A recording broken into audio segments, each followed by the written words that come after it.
성경 말씀은 계시록 16장 10절 말씀부터 보겠습니다. 17절 말씀.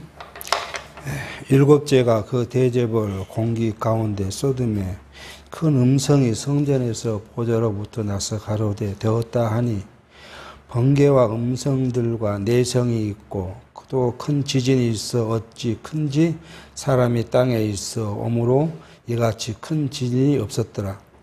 큰 성이 세 갈래로 갈라지고 만국의 백성들도 무너지니 성들도 무너지니 큰 성 바벨론이 하나님 앞에 기어가신 바 되어 그의 명령한 진노의 포도주 잔을 받음에 각 섬도 없어지고 산악도 가운데 없더라. 또 중수가 한 달란트나 되는 큰 우박이 하늘로부터 사람에게 내림에 사람들이 그 박제로 인하여 하나님을 해방하니 그 재앙이 심히 큼이니라. 우리는 지금 그 요한계시록을 통해서 살펴가는데 1장부터 3장까지 계시록의 서론을 살폈고요. 그리고 이제 4장, 5장을 통해서 그 계시록 서론에서 말씀하신 예수 그리스도의 그 영광 그리고 그 권능을 우리가 살폈습니다. 그리고 이제 그 영광과 권능을 가지신 그리스도께서 어떤 권세를 가지고 있는가 하는 그 주의 권세를 6장, 7장에서 이제 살피면서 첫째 인부터 일곱째 인까지 내용을 우리가 살펴본 적이 있죠. 그러고 나서 하나님께서는 그 그리스도를 통해서 이제 사단에게 내리신 진노를 8장에서 11장까지 이제 이야기를 하면서 일곱째 인을 뗄 때 나타났던 하나님의 진노를 우리가 이제 살폈고요. 그리고 지난 시간까지 통해서 우리가 살폈던 것이 이제 하나님께서 그리스도를 통해서 심판을 내리신데 그 심판의 서론적으로서 12장에서 16장을 살폈는데 그게 이제 하늘과 땅에서 있었던 누구 이적이요? 사단의 권세를 우리가 지금 살펴왔고요. 그리고 최종 하나님의 심판에 대해서 이제 말씀하셨던 내용을 이제 16장까지 살펴보는데 그 마지막 지금 17절 말씀 우리가 지금 오늘 살핍니다. 그러니까 일곱째 천사의 마지막 천사가 대접을 공기 가운데 쏟으니까 이제 뭐가 나타났다고? 큰 번개와 음성과 내성 가운데서 일어났는데 눈에 나타난 것은 지진이 나타났다고 이렇게 이야기를 합니다. 물론 이제 17장 가면 17장, 18장에서 나타나는 이 사건들의 내용들이 나타나는데 이게 우리는 잘 이해가 되지 않을 수 있어요. 근데 역사 가운데서 우리가 생각해 보면 여리고 성을 무너뜨릴 때 나타났던 하나님의 권능 그게 뭐예요? 지진이었거든요. 이제 역사학자들, 지질학자들이 그 여리고 성을 이제 보면 다 지진에 의해서 이루어졌다는 사실을 이제 알게 합니다. 그러니까 하나님께서는 무슨 뭐 큰 일을 벌이시는데 바로 천재지변을 통해서 어떤 사건들을 일으켜 왔던 사례를 보면 오늘 여기 말한 그 바벨론 큰 성이 세 갈래로 나눠지고 섬들도 없어지고 그랬다 하신 이야기를 지금 우리가 이해해 봅니다. 몇 년 됐죠. 또 태평양 한가운데 있는 섬에서 화산이 폭발하고 지진이 남으로써 한 그 섬이 절반 이상 없어져 버렸던 사건이 있죠. 그러니까 이런 그 역사의 환경 속에서 보면 계시록이 말하는 그 일들, 하나님의 진노와 심판의 일들이 사실 분명히 있을 것이라는 사실을 우리가 역사 속에 볼 수 있는 거예요. 그러니까 이것들을 다 무시해버리면 어떤 일이지 할 수 있겠지만 우리의 과거 역사를 살펴보면 하나님은 분명하게 우리에게 뭐요? 예고적으로 말씀해 주고 계신다는 사실을 알게 합니다. 그렇게 해서 이제 바벨론, 쉽게 해서 이 바벨론 그러면 우리 성경 강론집에 계속 과거의 바벨론을 이야기를 많이 해요. 근데 우리는 이 바벨론을 기독교 역사 가운데서 바벨론은 뭘 이야기죠? 권력, 정치 권력. 정치 권력, 사단의 정치적 권력 세력들을 바벨론 권력으로 이제 이야기를 하고요. 그리고 종교를 이야기했을 때 음녀 권세라고 이야기를 좀 많이 표현을 합니다. 그러니까 결국 사단의 권세에 대한 하나님의 그 진노가 이루어지는데, 그러한 일들이 벌어진 섬에 갈라질 정도로 없어질 정도 진진만이 아니라 또요, 하늘에서는 한 달란트 같은 우박이 떨어져서 사람들에게 내리겠다. 근데 우리가 지금 현대로 보면 우박 내리는 거 많이 볼 수 있잖아요. 작은 우박일 수도 있고 큰 우박일 수도 있는데, 이 한 중수, 이게 얼마나 그러면은, 그 구약시대로는 한 달란트가 34kg이에요. 신약시대 헬라로 보면은 20kg이고요. 그러니까 20kg, 헬라시대로 생각한다면 20kg짜리 우박이 위에서 떨어진다고 생각해요. 그걸 맞으면 사람이 어떻게 했겠어요? 즉사겠죠.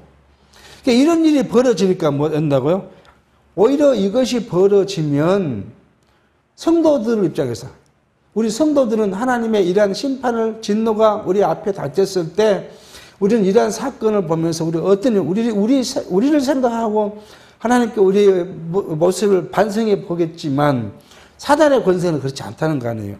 사단의 권세는 이러한 일들이 벌어지니까 뭐예요? 오히려 하나님을 회방하고 하나님을 대적하고, 이런 일이 뭘로 이루어졌다고요?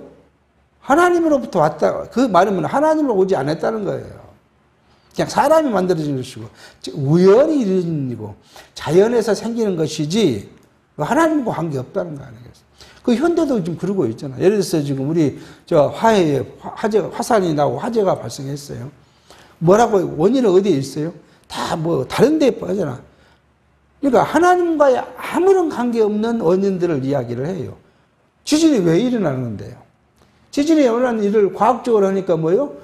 한 판과 한 판이 뭐 부딪혀서, 이것이 인간의 방법이고 인간의 경험이에요. 그게 과학적인 이야기라고 하는 것이죠. 근데 이것을 근본적으로 이걸 움직이시는 분 누구예요? 하나님이시거든요. 그러니까 이런 일이 벌어지면 사단의 권세, 세상 권세는 다 하나님을 버리고 뭐예요? 인간의 방법으로 해석하고, 그래서 우리는 어떻게 해야 되고, 그 하나님을 무시하고 멸시하는 일들이 벌어진다는 사실을 이야기를 합니다. 그러니까 우리가 이 세상에 살아가고 사단의 권세에 이 세상에 살아가고 있잖아요. 그러니까 우리 역시 아둔해져서 그게 옳은지 알고 따라가요. 그러니까 성도들도 어떤 일이 벌어지면 우리는 뭘 생각해야 돼요? 하나님과의 관계를 생각하고 하나님의 섭리, 하나님의 역사하심을 생각해 봐야 되는데, 역시 우리도 역시 뭐예요? 세상이 그렇게 보니까 다 그렇게만 해석하는 거예요. 그러니까 전혀 아무런 감각이 없다. 그것이 뭐 성경은 우리에게 뭐라, 무딘 감각이 무뎌졌다고 해요.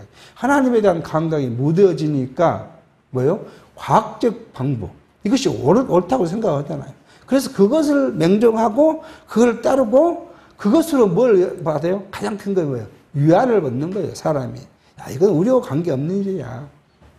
이렇게 해서 이제 마지막 때 하나님께서는 그 그리스도의 심판을 하시는데, 그런 일들, 심판의 일들을 지금 우리에게 말씀해 주고 계십니다. 그리고 나서 이제 17장으로 가게 됩니다.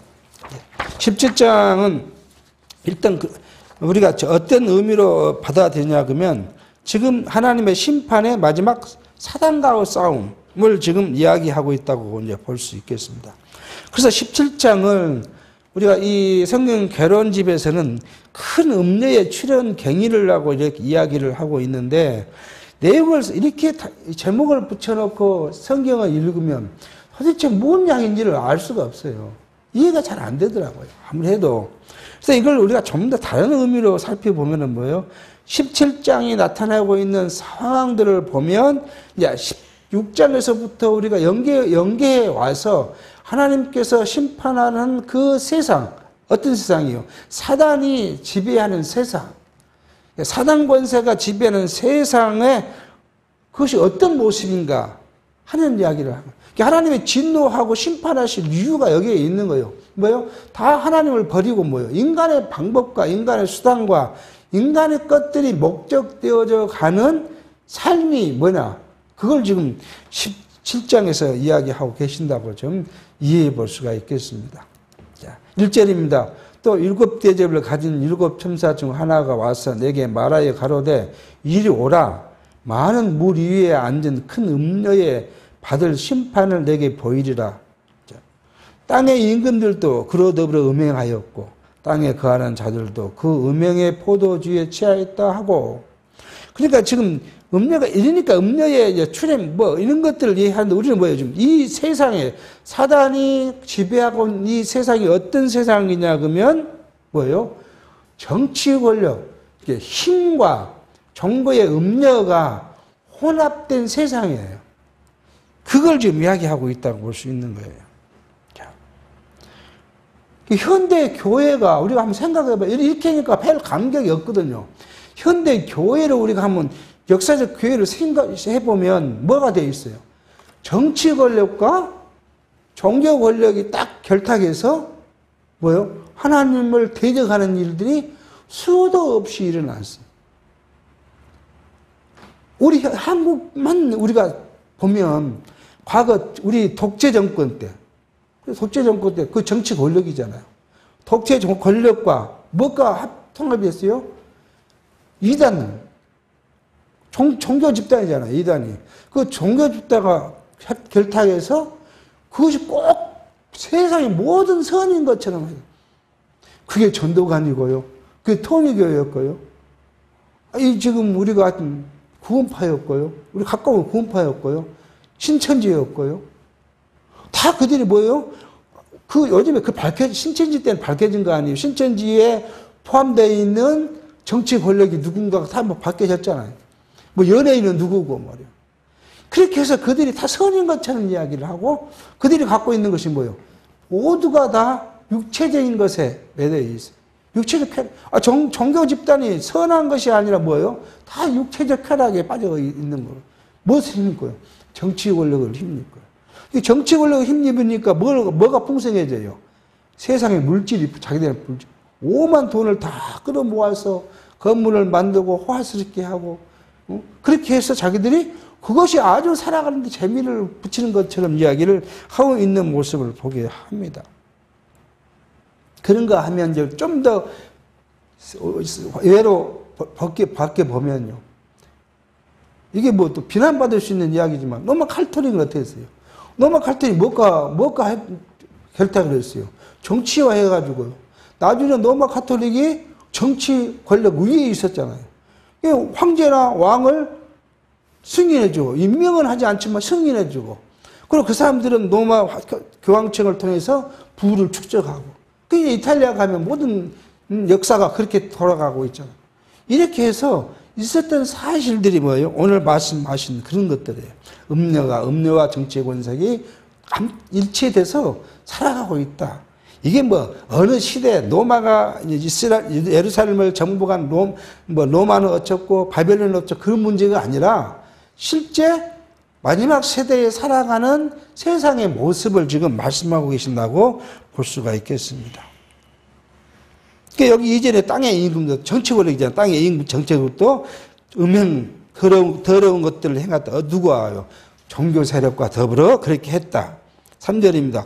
곧 성령으로 나를 데리고 광야로 가니라. 내가 보니 여자가 붉은 빛 짐승을 탔는데 그 짐승의 몸엔 참남된 이름들이 가득하고 7머리와 10뿔이 있으며, 이게 이제 그 강론집에서는 붉은 빛의 7두 10각 짐승과 음녀의 모습에 대해서 보여준다고 했는데, 이게 이제 그 세상 권력의 모습을 지금 보여주고 있는 거예요.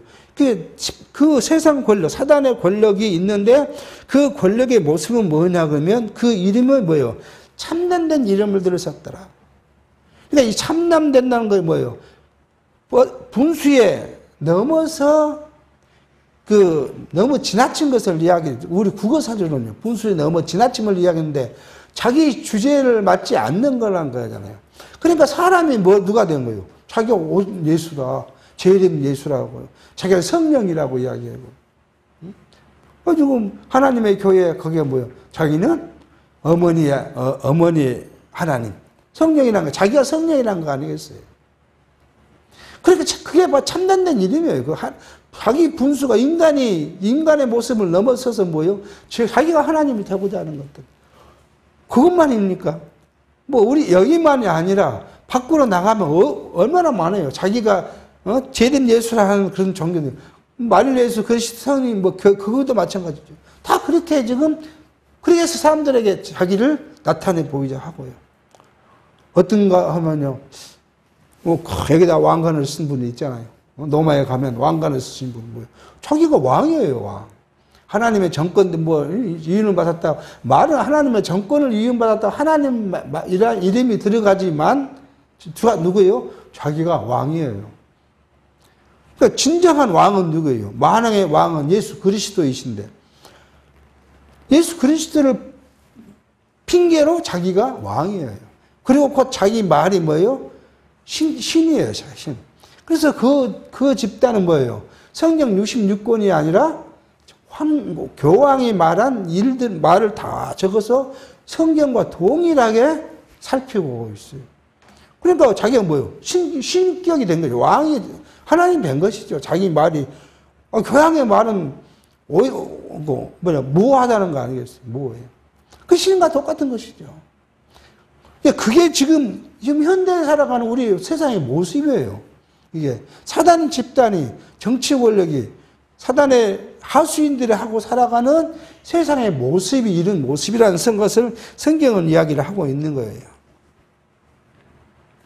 3절, 그렇게 해서 지금 성령으로 이제 데리고 나가서 보여주고 4절 그 여자는 자줏빛과 붉은 빛 옷을 입고 금과 보석과 진주로 꾸미고 손에 금잔을 가졌는데 가증한 물건과 그의 음행에 더러운 것들이 가득하였더라. 모습이 무슨 모습이에요? 외관을 잘 치장하고 나타내져 있는 모습이에요. 이게 지금 강론집에서는 무엇을 타고 뭐 하고 막 설명을 하는데 그 설명을 뭘 이야기하고 한지를 잘 이해할 수 없는 거예요. 이 강론집을 그대로 한번 말씀을 드리면 이러게요.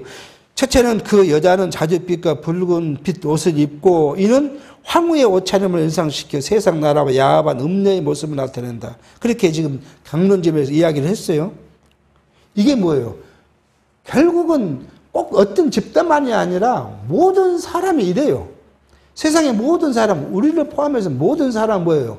돈만 있으면 뭐예요? 치장하고, 나 누구보다 나타내 보이자 하고. 이게 뭡니까? 세속적 가치예요. 그러니까 세속적 가치에 빠져서 이것이 더 달콤하고 좋다는 거예요. 그러니까 그러면 뭐 기독교인이라고 그러면 우리가 헐벗고 옷도 입지 말고 살아. 그 말은 아니죠. 그러니까 우리 세속적 가치란 거냐면 어떠한 이 세속적인 것이 우리의 삶의 목적이 돼서는 안 된다는 거 아니에요. 우리도 뭐 옷을, 남아있게 부끄럽게 못 벗고 살 수는 없잖아요. 입어야 되죠, 당연히. 그런데 입으면 되는데 뭐예요? 꼭 남에 보여주려고 뭐 하고요? 메이크를 입으려고 한다는 거 아니에요. 그걸 위해서 별 수단과 방법을 안 가리고 돈을 번다는 거 아니겠어요? 그걸 위해서. 우리는 뭘 위해서 돈을 벌어야 하는데? 하나님의 일을 위해서. 하나님 앞에 서기 위해서 돈을 벌고, 그걸 벌어서 자녀를 가리키고, 가정을 일으키는 것도 하나님을 앞에 하는 일이니까. 그런데 뭐 하겠어요? 육체적 쾌락을 위해서 돈을 번다는 거예요. 지금 이러한 말씀을 우리에게 좀 주고 계신 거예요. 황후의 옷차림이 뭐예요? 다 자기를 나타내 보이고, 권력을 나타내 보여. 이런 일들을 합니다.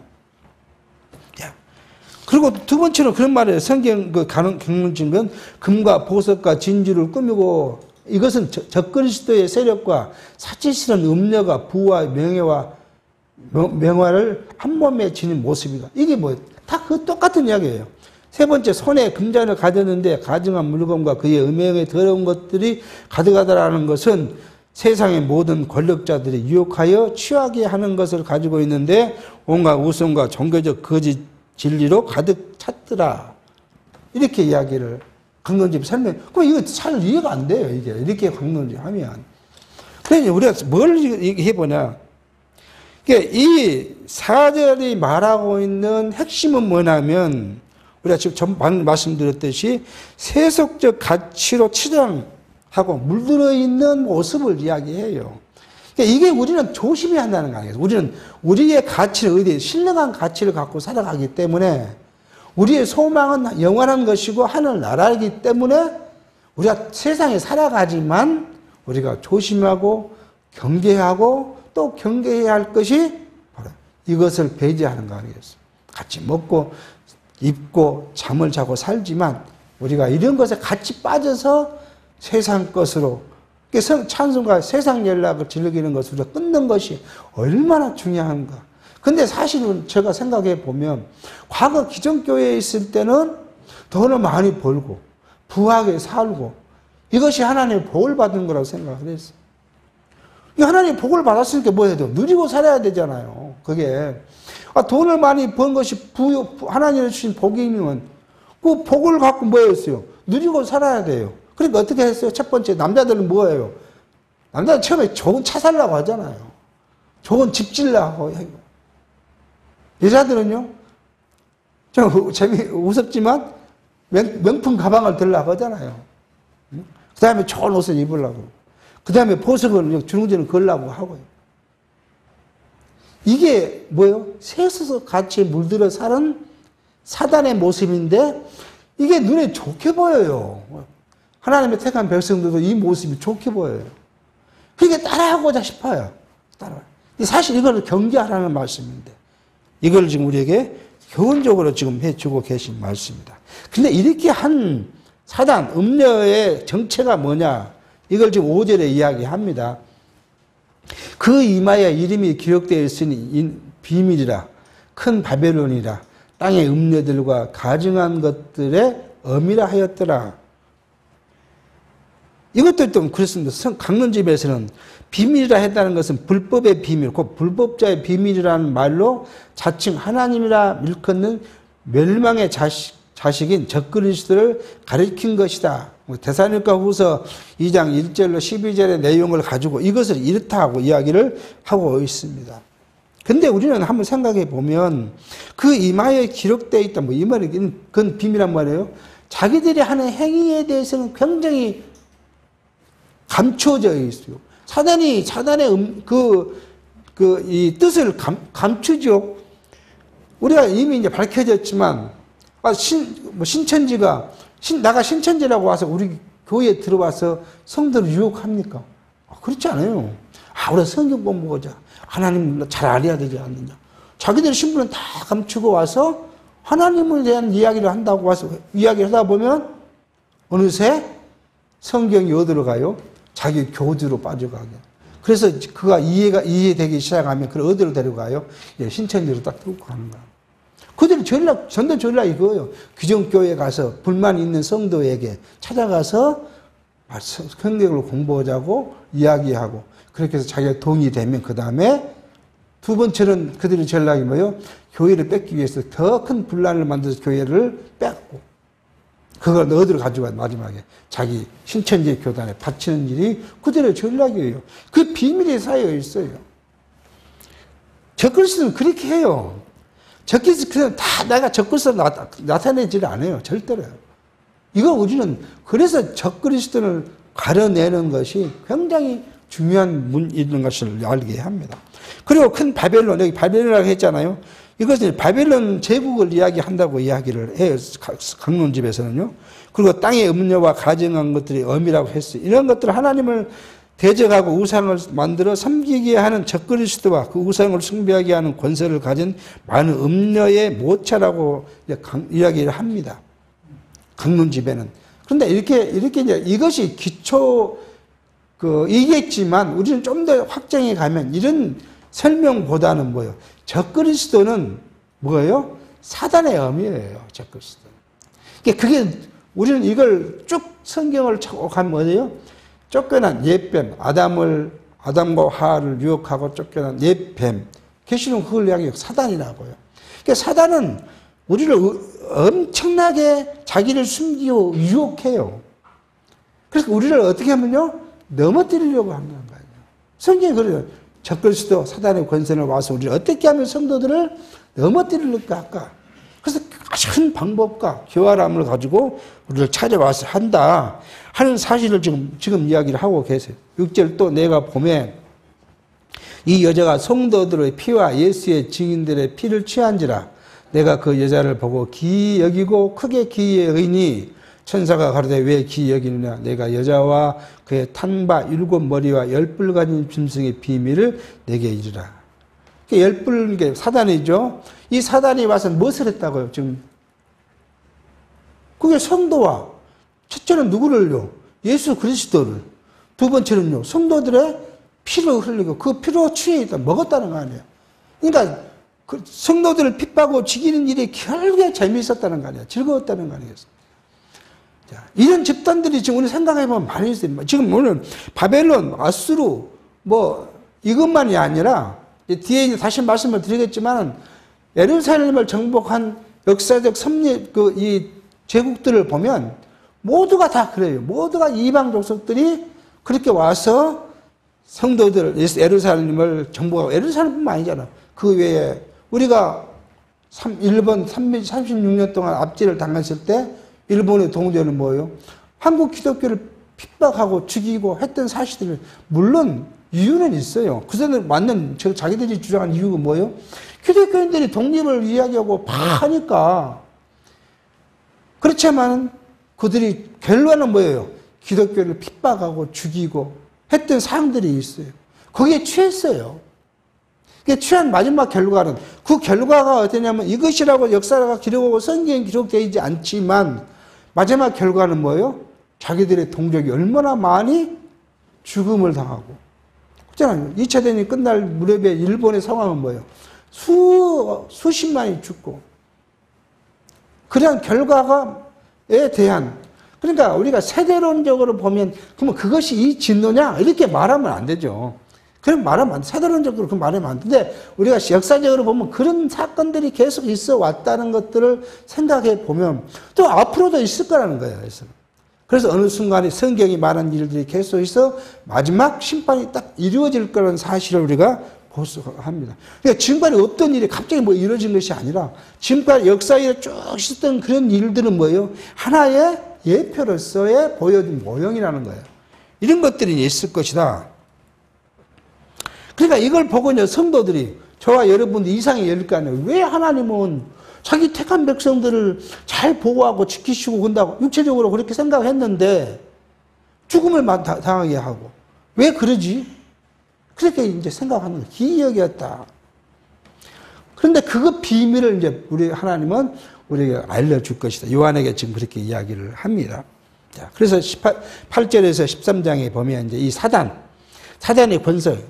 이게 사단의 권세는 뭐냐 하면 무지경에 들어갔다가 다시 올라온 사단을 이야기해요. 그 전에 우리가 무지경이 사단의 10대 7각을 이야기했잖아요. 근데 이거 보니까 이제 다음 가면 이게 과거에 있다가 없어졌고 다시 올라온 사단을 이야기하기 때문에 그렇게 봅니다. 이게 지금 8절에 내가 본 짐승은 전에 있다가 시방은 없으나 그러니까 이 사단이 전에 있었었는데 다 없었다는 거 아니에요. 없다가 장차 무저갱이로 그게 뭐냐 하면 하나님께서 그를 잡아다 무저갱이에 집어넣고 때가 되니까 천년의 때가 되니까 무저갱이에서 풀어내서 성도들을 유혹하고 그 다음에 성도를 시험하겠다는 그때, 그게 지금, 그러니까 이 10대 7각은 지금에 있는 사단은 누구예요? 과거 사단이에요, 지금요. 아직 이 사단이 아니죠.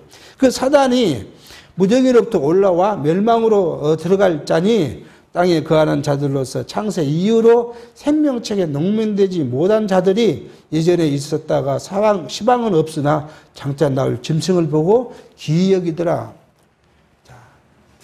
그러니까 이 사단의 권세를 기이 여기고 다른 자들이 누구예요? 대상이 누구예요? 생명책에 기록되지 않는 자들이라고. 그러니까 하나님의 생명책에 기록된 자들은 이런 사단의 이 권세 그 모습에 기이 여기지 않는다는 거 아니에요. 왜요? 이미 우리의 정신이 확고하니까 우리의 소망이 확고하고 우리 미래를 확고히 하고 우리가 가지고 있는 가치관이 확실하기 때문에 그들은 뭐예요? 아, 이거 사단의 세력이다 하는 사실을 알게 합니다. 아직 지금 정치 권력은 무너져 있지 않잖아요. 그대로 유지되고 또 유지되고 하고 있고요.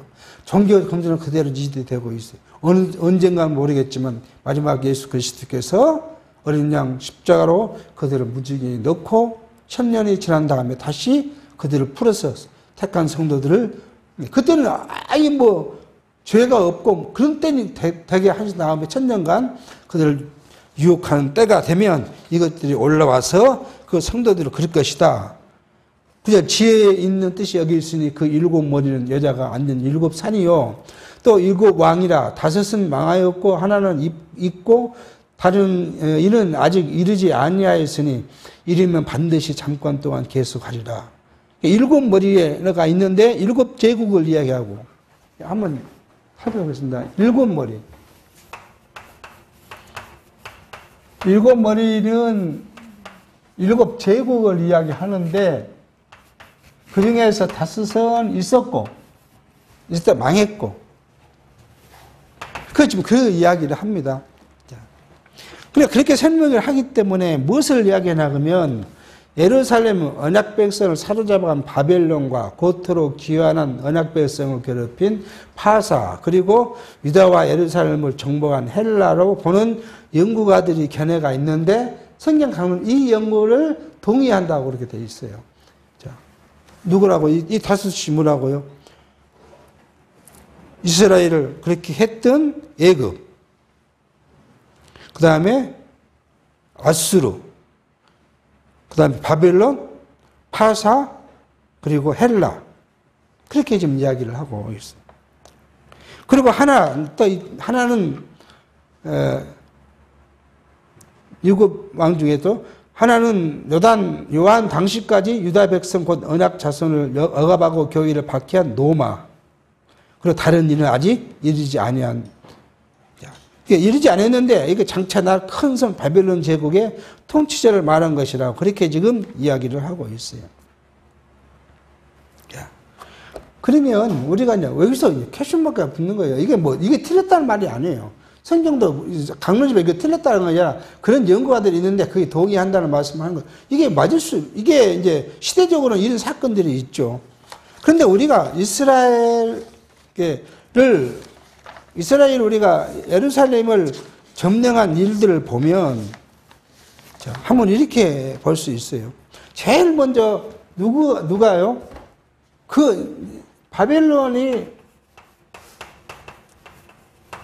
역사적으로는 바벨론이 첫 번째 했죠. 그 다음에 누가요? 아수르가 했잖아요. 아수르가 했고요.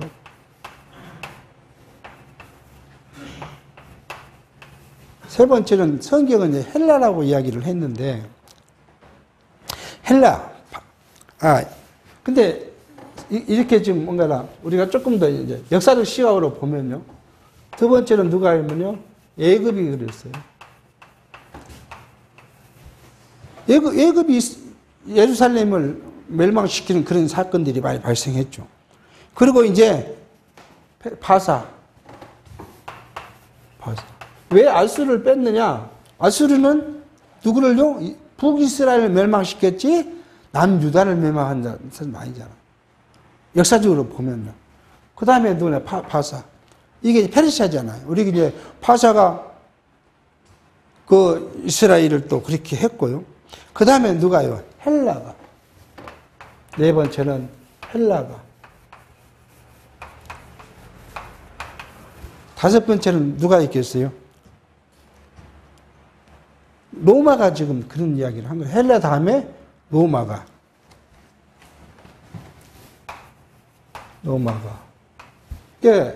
여긴 없어졌다. 뭐 성경대로 이해하면 다섯은 없어졌다. 있다가 없어졌다. 그런데 우리가 역사적으로 보면 이 사람들만 그런 것이 아니라 여섯 번째는 누가 이스라엘 지배했냐 그러면 맘누크 제국이요. 맘누크. 이게 애굽인데 애굽 후대의 제국이 왕이에요. 애굽 맘누크 왕조. 이집트 노예군. 이 사람들이 뭐냐 그러면 이집트 사람들을 데려다가 노예를 삼았어요. 노예를 삼았는데 이 사람들이 반란을 이렇게 세운 왕국 제국이에요. 이 사람들도 그랬다. 그 다음에 또 누가요?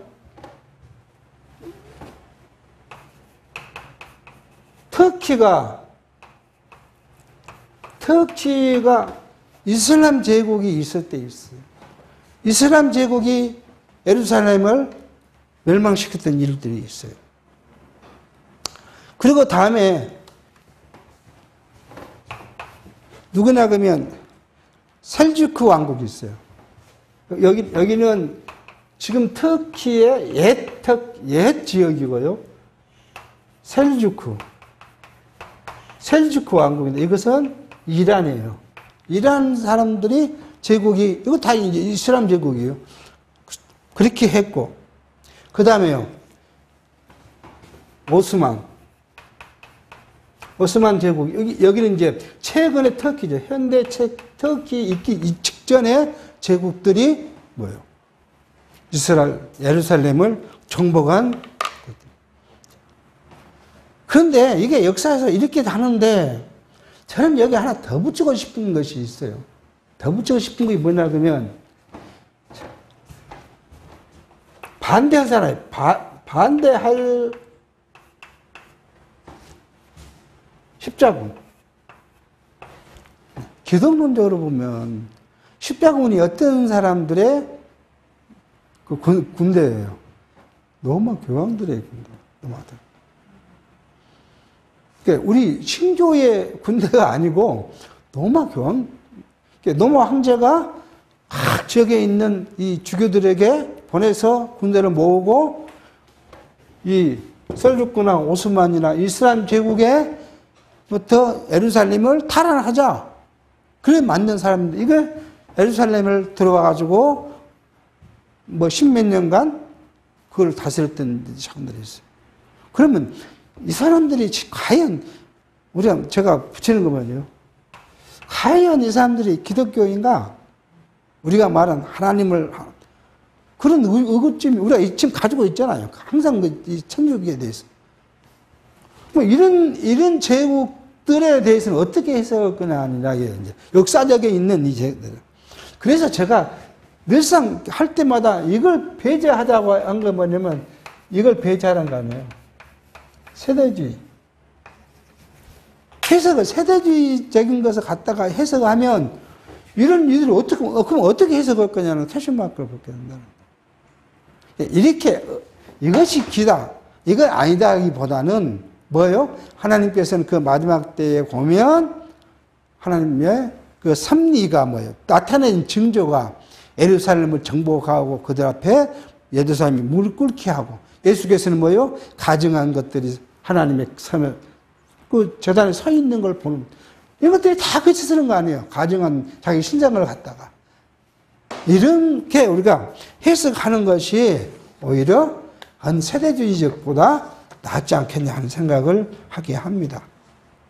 근데 이것들이 뭐예요? 전에 있다가 11절 시방 없어진 짐승은 8째 왕이니 7 중에 속한 자가 저가 멸망으로 들어가더라. 자, 이렇게 했던 자가 7 중에 있었는데 멸망으로 갔다가 다시 올라왔다는 거 아니겠어요? 이런 세력, 사단의 권세가 잠시 사라졌다가 그게 이제 무정에 들어갔으니까요. 그리고 마지막 다시 누가요?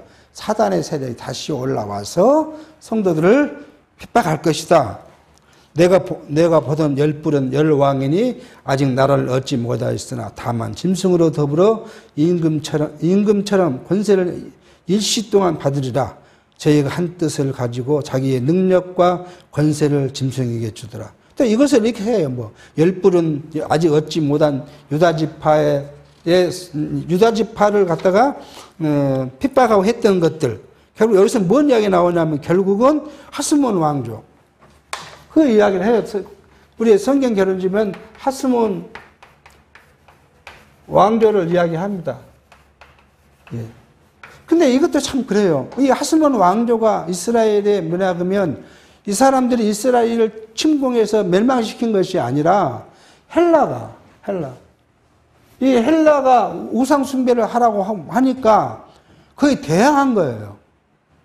우리는 우상 숭배를 할 수 없다. 우리는 야훼 하나님을 섬긴다. 제사를 그렇게 드려야 한다. 하고 대항해서 독립운동을 벌린 것이 누구냐 그러면 하스몬 왕조예요. 그때 유다는 이미 멸망하고 없었어요. 유다 왕조는 없고 그 유다 왕조 중에 이 대항하다가 세워지는 것인데 이게 뭐 오래 가지는 못해요.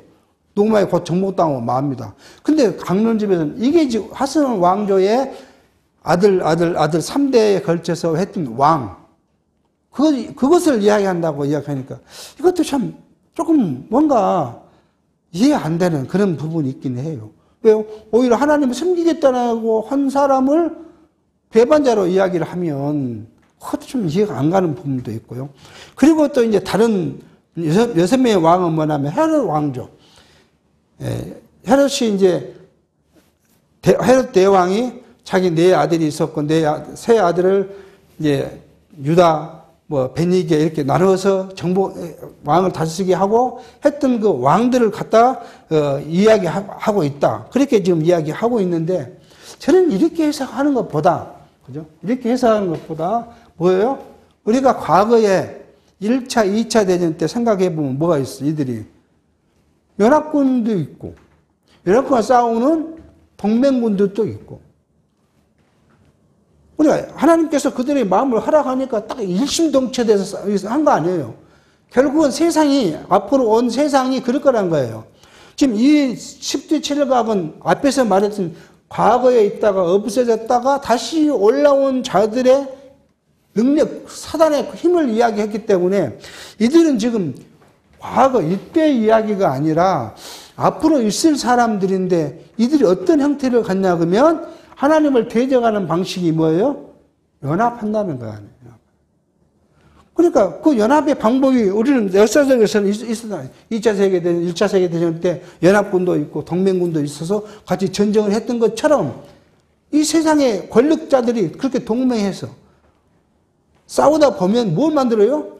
자기의 택한, 우리 하나님의 택한 백성들을 멸시하고 죽이고 한 일들이 있을 거라는 사실을 이야기하고 있다는 걸 볼 수.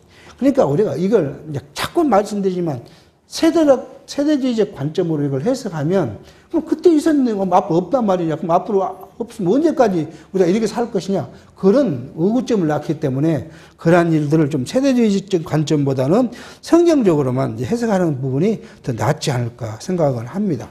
그렇게 이제 심판하기 전에 이 나라, 세상이 그렇게 된다는 거예요. 지금 이렇게 한 환경이 벌어진 다음에 하나님께서 어린 양을 통해서 이제 이 세상을 멸하실 것인데 14절 저희가 어린 양으로 더불어 싸우려니와 어린 양은 만주의 주시오 만왕의 왕이심으로 죄를 이기실 테요 또 그와 함께 있는 자 곧 부르심을 입고 빼내심을 얻고 진실한 자들을 이기리로다.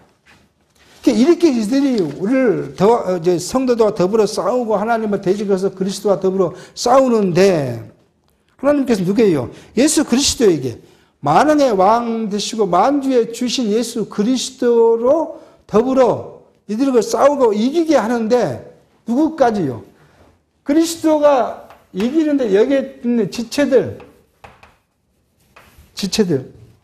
그 지체들을 그 곤혹스러운 데서 빼내서 그 사단의 권세로부터 뭐예요? 신령한 싸움에 이기게 하시겠다는 거예요.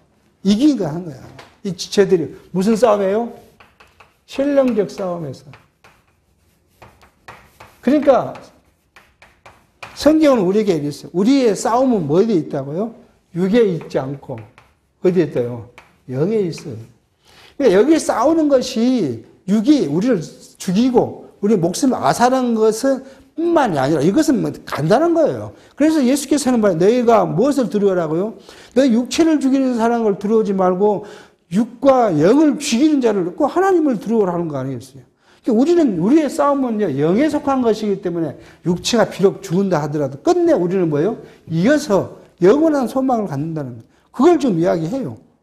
그러니까 하나님께서 우리를 그 상황 속에서 보호하시고 건져내서 우리를 이기게 하실 것이다. 성경, 여기 강론집에서는 하몬스 시대 또 이야기가 나오고 바벨론 이야기가 나오지만 그런 것을 떠나서 뭐예요?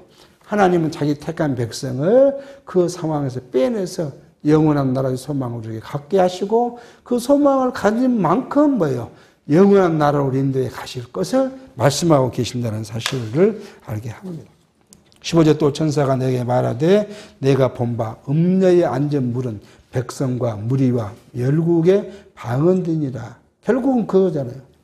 결국은 사단들의 주장하는 것들, 그 일들, 이러한 것들이 사단으로부터 우리가 싸워야 되고 경계해야 되고 그들과 더불어 함께하지 아니할 것들인데 이게 바로 뭐냐면 그 물은 사단의 권세와 그들이 하고 있는 방언, 그들이 주장하는 주장들을 우리가 그리 해야 할 것이다 하는 것을 지금 이야기를 합니다. 시간이 됐기 때문에 여기서 말을 하고 싶은데요. 하여튼 우리는 지금 이 결론적으로 뭐냐면 17장 또는 18장이 뭐예요? 마지막 심판 전, 그죠? 마지막 심판 전의 상황, 그리고 심판 직전 있을 일, 직전의 일, 이것을 좀 이야기를 하고 있더라고요. 이미 사단은 언제부터요? 창세 이래 사단은 출현이 되어 있어요. 예수께서도 자기의 시험을 누구한테 받으러 가요? 사단한테 시험 받으러 가요. 그러니까 사단은 이미 있는데 이 사단을 누가요? 하나님께서 어떻게 그들을 관리하고 하나님 어떻게 그들을 진노할 것인가를 좀 성경이 말씀하고 계신다는 사실을 우리가 알게 합니다.